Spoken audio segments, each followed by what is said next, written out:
Bismillahirrahmanirrahim. Assalamu alaikum dear students. Myself Dr. Saida Noreen, and today we are going to solve the numerical problems of chapter number 15, that is electromagnetic induction. In our last lecture अगर आपको याद हो तो हमने इसके short answer and questions जो है वो कम्प्लीटली अच्छे से अंडरस्टैंड किए थे. उसका ईच एंड एवरी पॉइंट मैंने आपको, आई होप आपने अच्छे से अंडरस्टैंड कर लिया होगा. मैंने अपनी तरफ से आपको सारा उसका एक एक पॉइंट क्लियर कराया था. आज हम इसकी न्यूमेरिकल प्रॉब्लम स्टार्ट करते हैं. और सबसे पहले problem number 15.1. An EMF of 0.45 volt is induced between the ends of a metal bar moving through a magnetic field of 0.22 Tesla.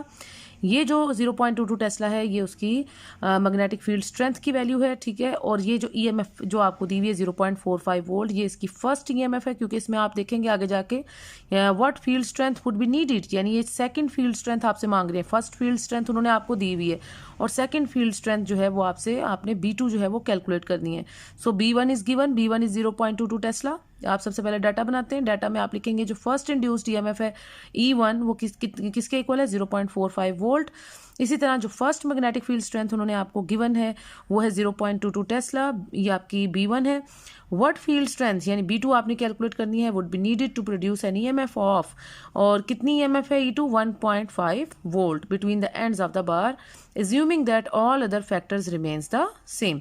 तो बाकी सारे फैक्टर्स जो हैं वो कांस्टेंट हैं. तो आप इसमें कौन सा फार्मूला यूज़ कर सकते हैं, डाटा से हमें काफ़ी हद तक पता चल जाता है कि हम कौन सा फार्मूला वहाँ यूज़ कर सकते हैं. ये हमने डाटा जो इसका राइट डाउन किया है, तो मोशनल ईएमएफ का फार्मूला हम यूज़ करेंगे, which is E is equal to VBL sine theta. जो आपने इसकी पूरे चैप्टर में ये फार्मूला आपने अच्छे से अंडरस्टैंड किया था. ये होल टॉपिक था मोशनल ईएमएफ का, जहां से आपके पास आया था कि EMF induced should be equal to VBL sine theta. अब चूंकि उन्होंने कहा कि बाकी सारे फैक्टर्स जो है वो कांस्टेंट है, सिर्फ आपकी इंड्यूस्ड ईएमएफ वेरिएबल है और एक आपकी मैग्नेटिक फील्ड स्ट्रेंथ जो है वो वेरिएबल है. तो आप इसके साथ 1 या इसके साथ 2 का फैक्टर जो इसके सबस्क्रिप्ट में आप यूज़ कर सकते हैं. तो आप 2 दफ़ा मोशनल ईएमएफ का फार्मूला लिखेंगे, एक दफ़ा इसको 1 सबस्क्रिप्ट के साथ लिखेंगे और दूसरी दफ़ा आप इसको सेकंड ईएमएफ और सेकंड मैग्नेटिक फील्ड के लिए इसको सबस्क्रिप्ट में इसके 2 राइट डाउन करेंगे. तो ये 2 इक्वेशंस आपने बना ली हैं. एक फर्स्ट इक्वेशन आपके पास आ गई है for the first EMF and first magnetic field strength, और जो सेकंड इक्वेशन आपके पास है वो सेकंड ईएमएफ और सेकंड मैग्नेटिक फील्ड स्ट्रेंथ को शो कर रही है. अब हमें यहाँ से B2 चाहिए, तो हम क्या करेंगे, हम इन दोनों इक्वेशंस की रेशो ले सकते हैं, इनको डिवाइड कर सकते हैं, जो कि हम आगे करेंगे. अब जब हम इसको डिवाइड करेंगे, क्योंकि VL और थीटा जो है वो चेंज नहीं हो रहे, सो डिवाइड इक्वेशन 1/2. हम इन दोनों क्वेश्चंस को जब डिवाइड करेंगे, क्वेश्चन 1 को क्वेश्चन 2 से डिवाइड करेंगे, so E1 over E2 should be equal to B1 over B2, क्योंकि ये जो VL साइन थीटा ये कैंसिल आउट हो जाएंगे डिवीजन में, क्योंकि ये कांस्टेंट है. तो यहाँ से हम B2 निकाल सकते हैं, क्रॉस मल्टीप्लिकेशन करें, so B2 is equal to E2 B1 over E1. ये हम वैल्यूज इधर पुट करेंगे, और वैल्यूज पुट करने के बाद हम यहाँ पे जब E2 की वैल्यू है आपके पास 1.5, B1 जो है वो 0.22 टेस्ला और E1 की वैल्यू है 0.45. जब ये वैल्यूज पुट करेंगे, so B2 is equal to 0.73 tesla. After calculation हम यहाँ से वैल्यूएट कर सकते हैं. तो ये आपकी फर्स्ट न्यूमेरिकल थी. अब आ जाते हैं हम अपनी problem number 2.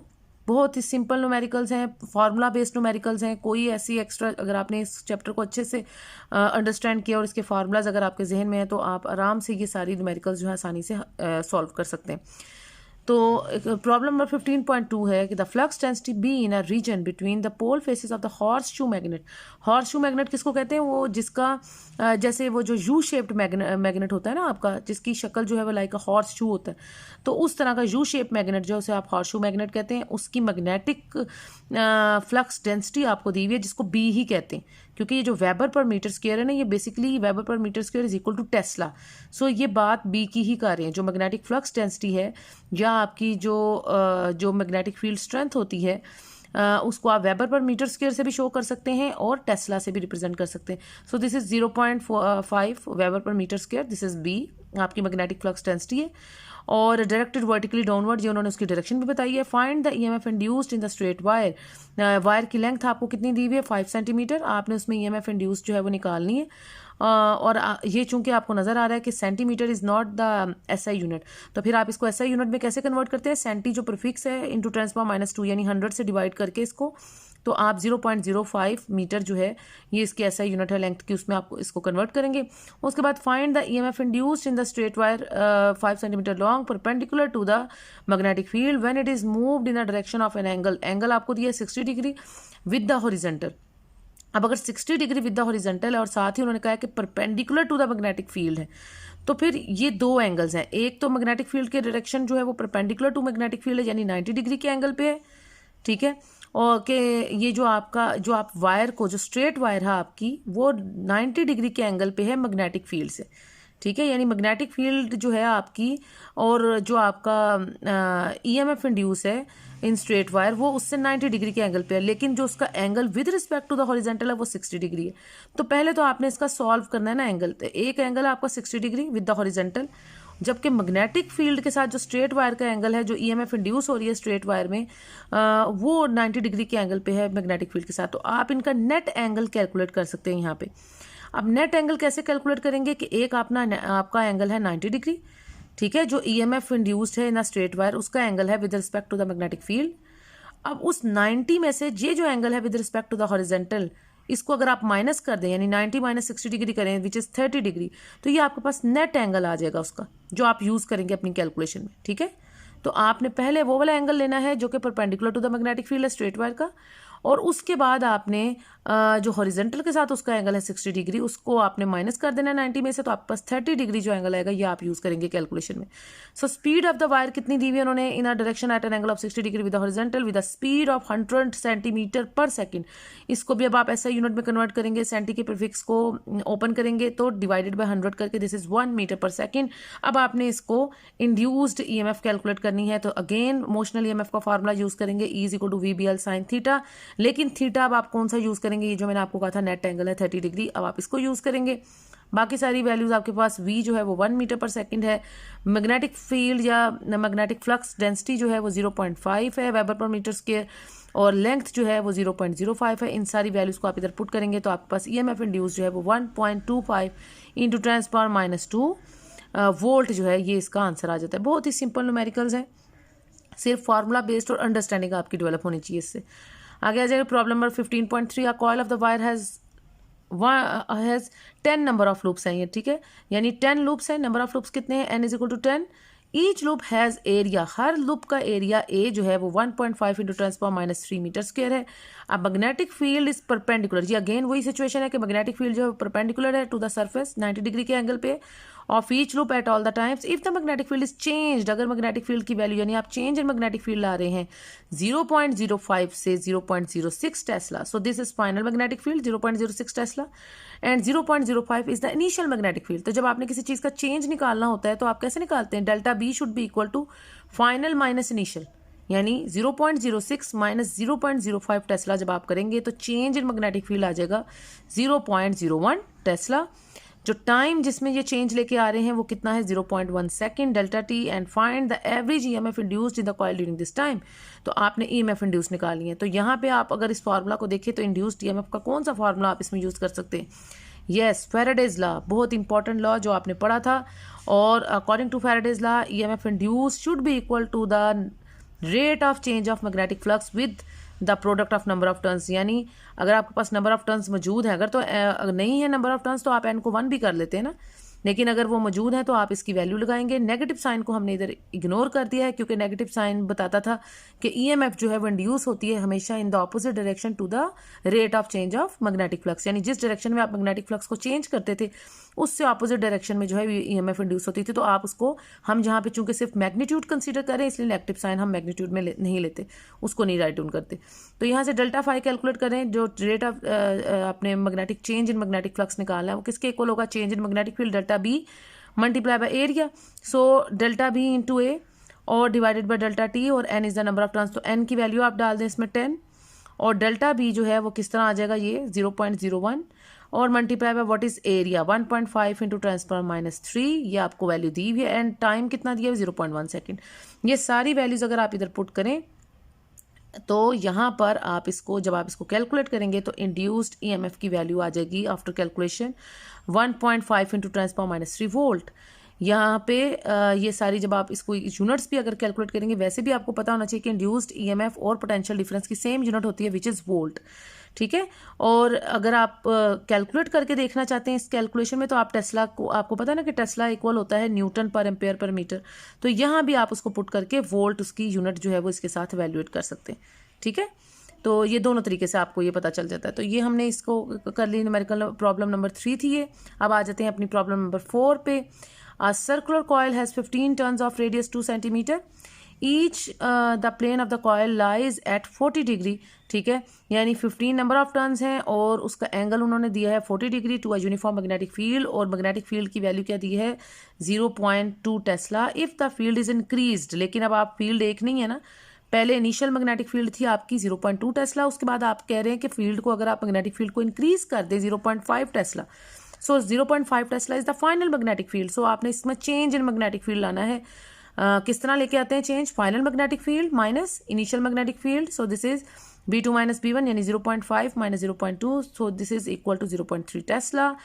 Change in time, जिस टाइम में ये चेंज आ रहा है वो 0.2 सेकेंड है। Find the magnitude of the induced EMF, तो आपने इंड्यूस्ड EMF जो है वो यहाँ पे कैलकुलेट करना है, ठीक है। अब यही अभी हमने पिछली न्यूमेरिकल जिस बिल्कुल सेम उसी तरीके से हमने ये न्यूमेरिकल भी करनी है कि हमारी induced EMF according to Faraday's law E is equal to N delta phi by delta T, और डेल्टा फाई पहले हम कैलकुलेट करेंगे। डेल्टा फाई क्या है, चेंज इन मैग्नेटिक फील्ड, ठीक है। डेल्टा B डॉट प्रोडक्ट है किसके साथ, एरिया के साथ, और जब हम इसको खोलेंगे तो ये आ जाएगा डेल्टा B और साथ है वहाँ पे अगर आपको प्रीवियस न्यूमेरिकल याद हो तो वहाँ पर हमने क्या किया था, प्रीवियस न्यूमेरिकल में जब हमने इसको डेल्टा B इंटू A किया था तो हमने वहाँ पर चूंकि और कोई एंगल हमें गिवन नहीं था ना, तो वहाँ पे हमने सिर्फ उन्होंने क्या बताया था 90 डिग्री का एंगल है परपेंडिकुलर डायरेक्शन, यानी हमें और कोई एंगल उन्होंने नहीं दिया था, तो हमने उसकी मैक्सिमम वैल्यू कैलकुलेट कर ली थी डॉट की।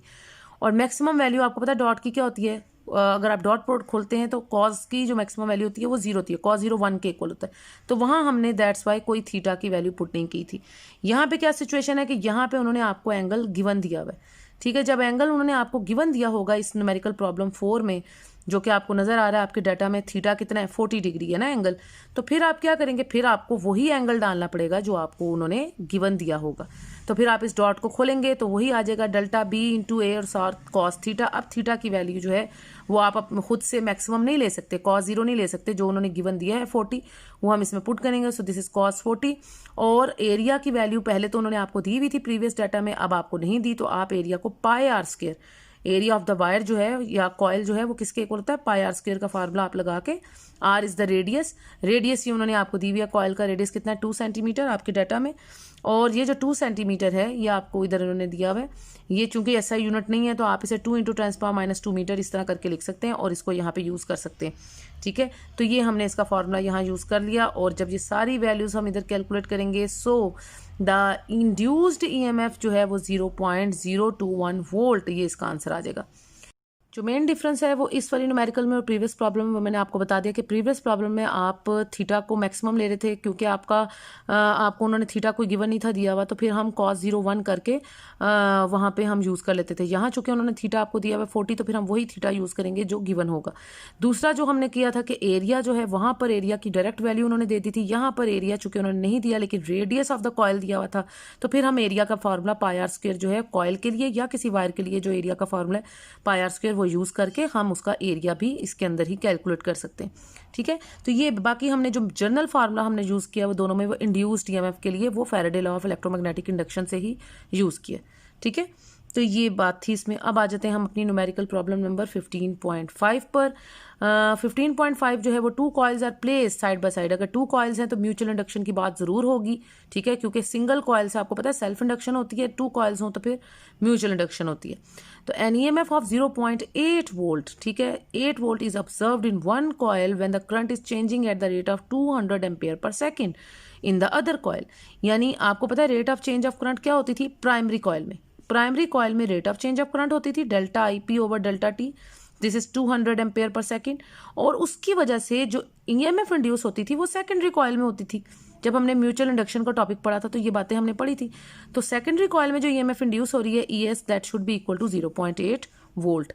उसके बाद what is the mutual inductance of the coils, यानी आपने वो जो कांस्टेंट आता था वहां पे M म्यूचुअल इंडक्टेंस उसको कहते थे, वो आपने यहाँ पे कैलकुलेट करना है। तो ये आपके पास म्यूचुअल इंडक्शन के टॉपिक में आपने निकाला था कि EMF induced in the secondary coil should be equal to the M क्या होता था mutual inductance multiply by rate of change of current in the primary coil, जिसकी वजह से EMF इंड्यूस होती थी, ठीक है, तो ये फार्मूला हमने वहाँ पे पढ़ा था, और ये आया भी आपके पास किसकी वजह से था, due to the Faraday law of electromagnetic induction, उसको यूज़ करके आया था। ये फार्मूला अब हम यहाँ पे यूज़ करेंगे, और इस फार्मूला से हमें एम चाहिए, म्यूचुअल इंडक्टेंस। टी जो है ये उधर जाके मल्टीप्लाई हो जाएगा, या पूरा ही ये फैक्टर अगर आप लेंगे delta I P over delta T, जो इधर मल्टीप्लाई हो रहा है तो ये सेकंड साइड पे जाके क्या हो जाएगा, डिवाइड हो जाएगा। तो आप इंड्यूस्ड ईएमएफ की 0.8 divided by rate of change of current in the primary which is 200, ये वैल्यू आप डालेंगे, और यहाँ से आप म्यूचुअल इंडक्टेंस की वैल्यू को कैलकुलेट कर सकते हैं, विच इज 4 × 10⁻³ हेनरी। हेनरी जो है वो यूनिट होती है इंडक्टेंस की, चाहे वो सेल्फ इंडक्टेंस हो चाहे वो म्यूचुअल इंडक्टेंस हो। और जब आप इस प्रीफिक्स को यूज करेंगे तो यहाँ पे 4 मिली हेनरी भी आप इस आंसर को राइट डाउन कर सकते हैं इस तरीके से। अब आ जाते हैं हम अपनी next numerical problem 15.6। A pair of adjacent coils has a mutual inductance.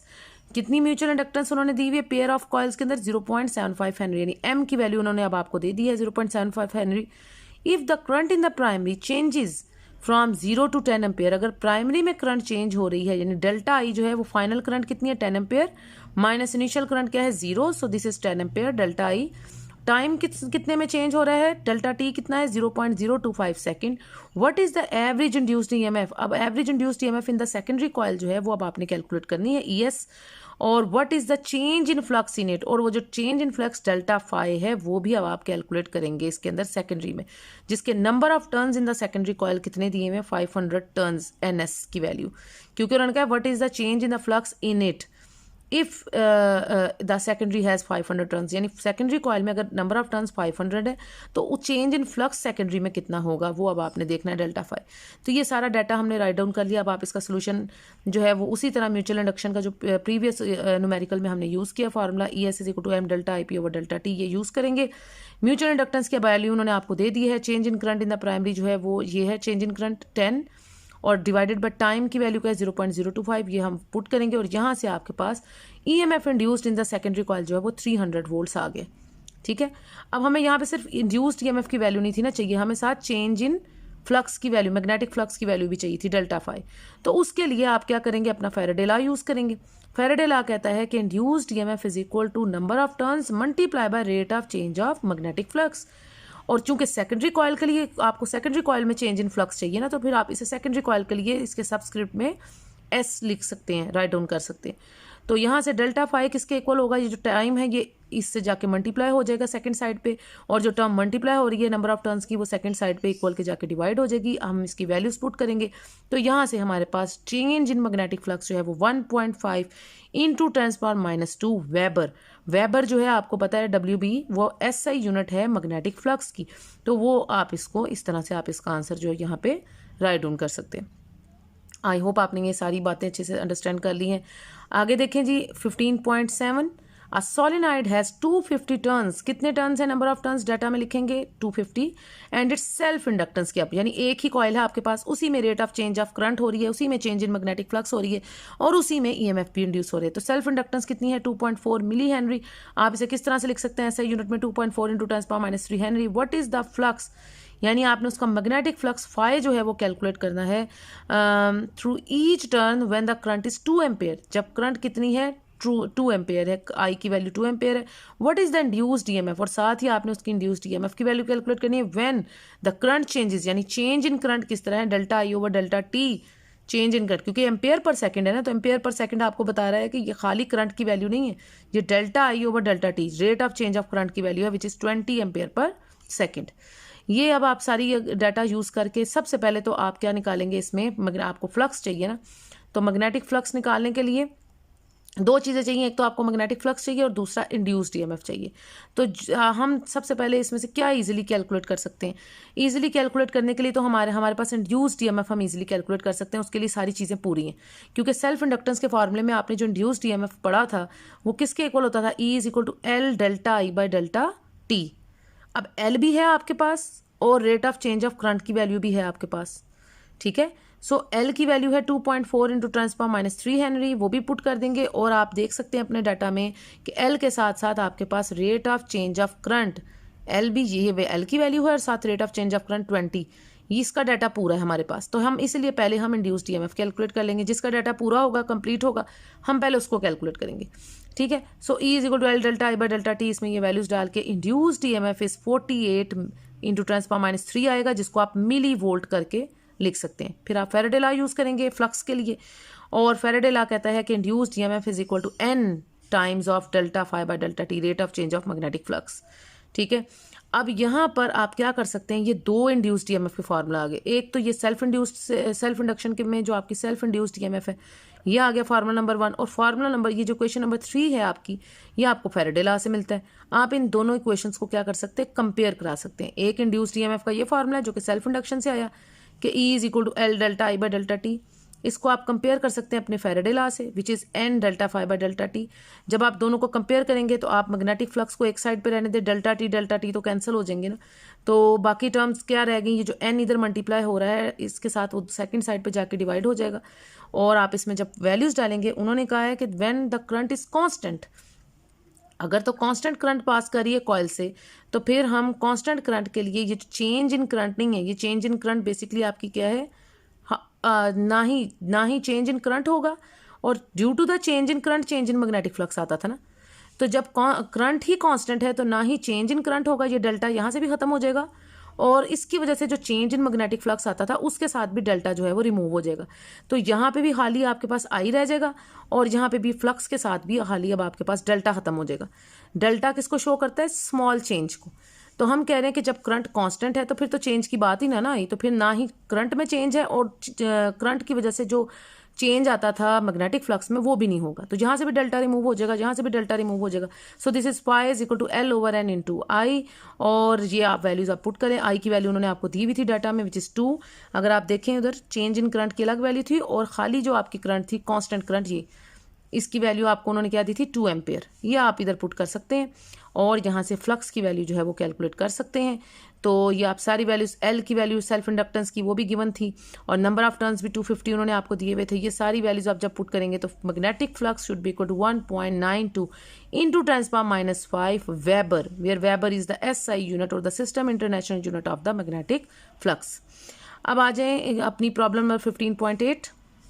15.8 आपको क्या कह रही है, अ सोलेनॉइड ऑफ लेंथ, कितनी है जी length of the solenoid, 8 centimeter. तो L शुड बी 8 सेंटीमीटर, आप इसको in terms of SI unit करें, सो दिस इज 0.08 मीटर।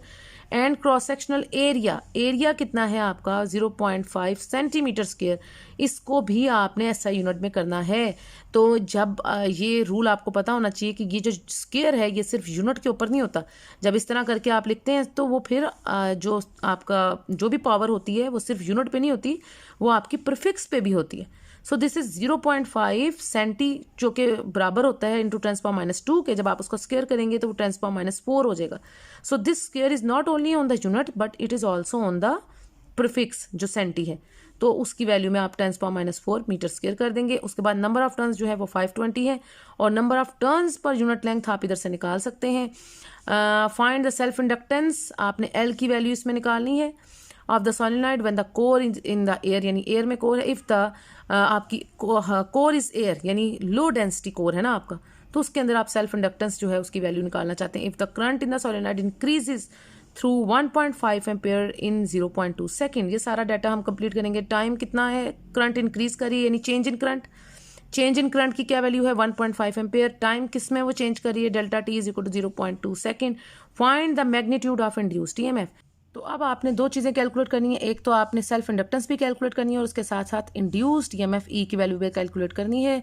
और ये जो परमिबिलिटी ऑफ एयर होती है या परमिबिलिटी ऑफ फ्री स्पेस होती है विच इज़ म्यू नॉट, ये कांस्टेंट वैल्यू होती है, इसकी वैल्यू आपको याद होनी चाहिए, which is 4 pi into 10⁻⁷ weber per ampere per metre. ठीक है, अब यहाँ पे आप स्मॉल एन की वैल्यू हमें यूज़ करनी पड़ेगी सोलेनॉइड के लिए। अगर आपको याद हो सोलेनॉइड का फार्मूला जब हमने लास्ट चैप्टर में कैलकुलेट किया था, जो उसकी मैग्नेटिक फील्ड थी वो होती थी B is equal to mu naught n I. Small n वहाँ पे यूज़ होता था, कैपिटल एन यूज़ नहीं होता था। तो फिर हम कैपिटल एन की मदद से और लेंथ की मदद से स्मॉल एन की वैल्यू भी कैलकुलेट कर सकते हैं। उसको हम अपने डाटा में ही कैलकुलेट कर लेंगे, क्योंकि स्मॉल एन होता है number of turns per unit length. तो नंबर ऑफ टर्न्स है 520 डिवाइडेड बाय लेंथ कितनी है 0.08। जब हम इसको पुट करेंगे so we can calculate the number of turns per unit length. Small n की वैल्यू हमने कैलकुलेट पहले से ही करके रख ली है, जो हमने आगे यूज़ करनी है। ठीक है जी, तो अब हम अच्छा number of turns per unit length की इसकी यूनिट होगी पर मीटर, क्योंकि नंबर ऑफ टर्न्स की तो कोई यूनिट नहीं है ना, लेंथ की यूनिट होती है मीटर, ऊपर जब हम इसको लिखेंगे तो इसको पर मीटर इस तरह से करके लिखेंगे। इसको अब हम आगे यूज़ करेंगे अपने कैलकुलेशन में।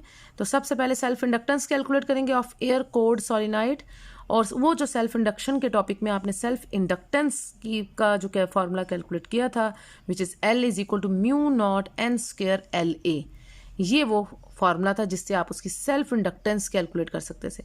सो L is equal to mu naught n square LA। यहाँ आप म्यू नॉट की वैल्यू डालेंगे which is the permeability of free space, या एयर में जो परमेबिलिटी की वैल्यू होती है 4.10⁻⁻7 weber per ampere per metre. N small n आप यूज़ करें ना, तो स्मॉल एन क्या होता है, number of turns per unit length, इसकी होल का क्या है स्क्वायर है, तो फिर ये इसके ऊपर स्क्वायर आ जाएगा।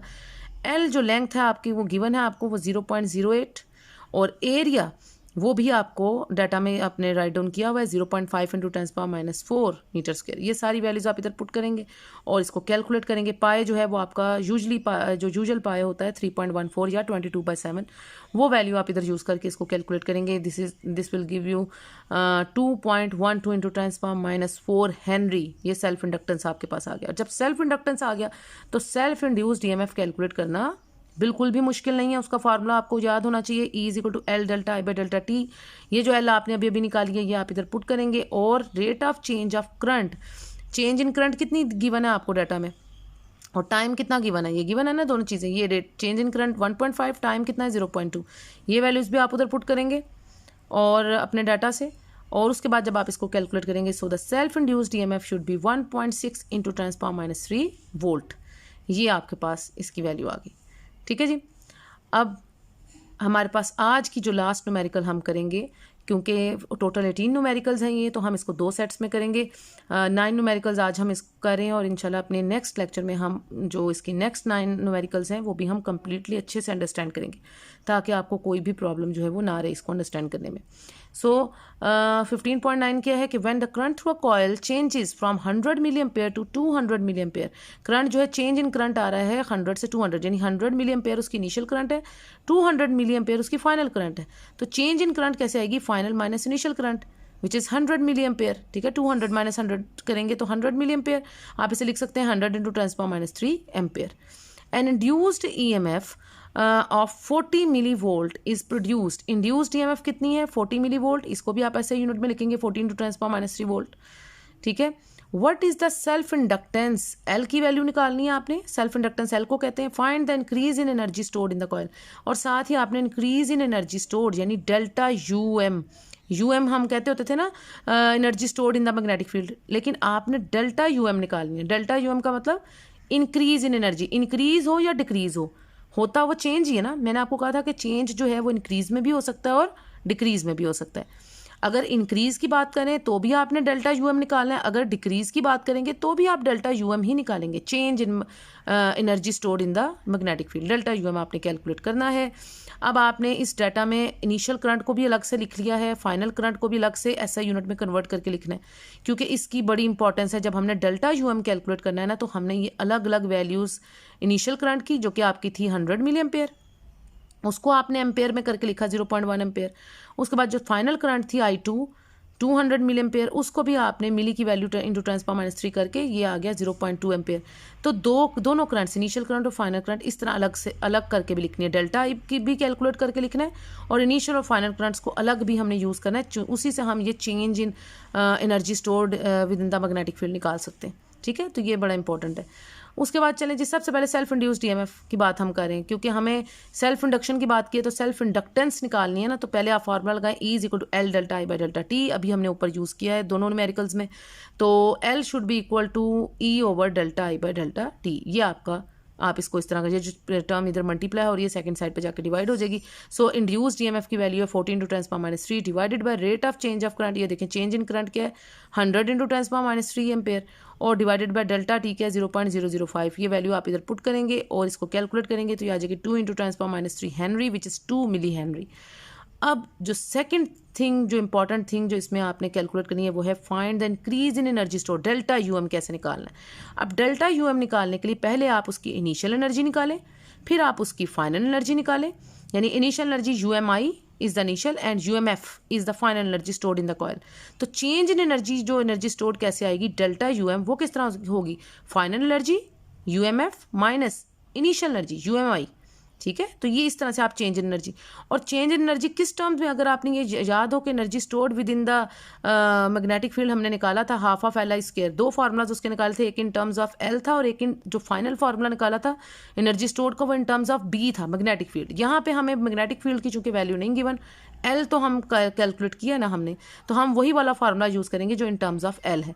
सो यहाँ से जो change in energy in terms of L हमने इसको कैलकुलेट करना है, तो UMF जो है उसकी जगह आप लगाएंगे हाफ ऑफ LI2² यानी फाइनल करंट का square minus half of LI1²। LI1 जो है वो उसकी इनिशियल करंट को शो कर, ये हमने डाटा में अलग अलग करके इसीलिए लिखी थी जब मैंने आपको कहा था कि इसको अलग से मेंशन करना है, इनिशियल करंट और in terms of SI unit और final current in terms of SI unit. इसको अब हम यूज़ करेंगे अपने इस फॉर्मूला में to calculate the change in energy stored. So this is half of LI2² minus half of LI1², ठीक है। और यहाँ से delta UM is equal to half of L जो है ये तो कॉमन हो जाएगा ना दोनों में, और I2² minus I1², final current यानी 0.2 एम्पेयर का स्क्वायर माइनस इनिशियल करंट जो थी 0.1 एम्पेयर होल। इस तरह से हम इसको कैलकुलेट करेंगे, और सबसे पहले जो इसकी एनर्जी आएगी वो आ जाएगी 0 पर। जब कैलकुलेट करेंगे तो जौल में एनर्जी आएगी ना, joule is the SI unit of energy या वर्क डन, उनकी SI यूनिट जो है वो जौल होती है।